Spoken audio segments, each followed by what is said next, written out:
This is Samuel, and Samuel wants to share his story.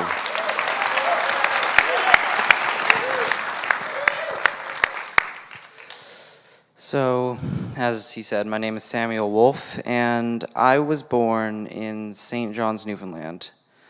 I came to Winnipeg when I was 7, and I can't say that I knew Jesus fully. It's true, I did go to church a lot, and I did all the Sunday schools, but I didn't understand who he was. Anytime we would do worship at school, I would just assume it as an excuse to sing. I didn't know him, I didn't really understand him, and I thought he was only someone that popes or whatever could hear from.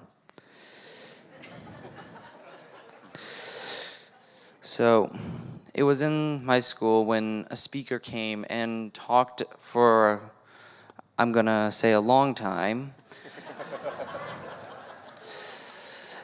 And through that entire speech, she said that the program that she went on was something like SOAR. And until the day that I chose to go on SOAR, that's all I could think about. The words SOAR were repeating in my mind over and over. And eventually I did tell my parents that I wanted to do SOAR. And at the time I thought it was silly that I'm just a 14-year-old, I can't hear God.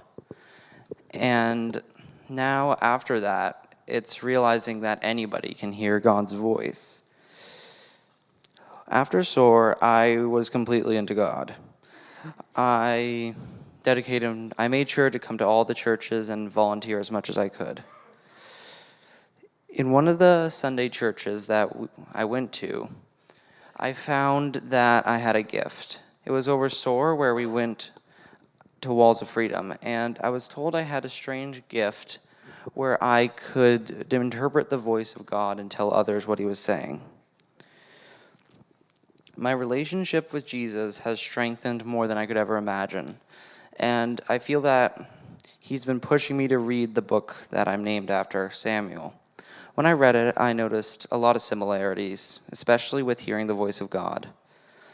As for now, my life definitely isn't perfect, and I don't expect it to be beyond this, but I feel that doing this is just openly proclaiming that, yes, I am God's, and I think I owe it to especially my improv teacher and my mom and dad and everyone in my family for making me actually listen to that crazy voice in my head.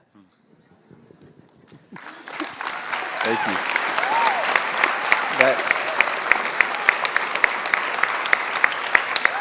That's not a crazy voice in your head. That is the Holy Spirit working in you, Samuel.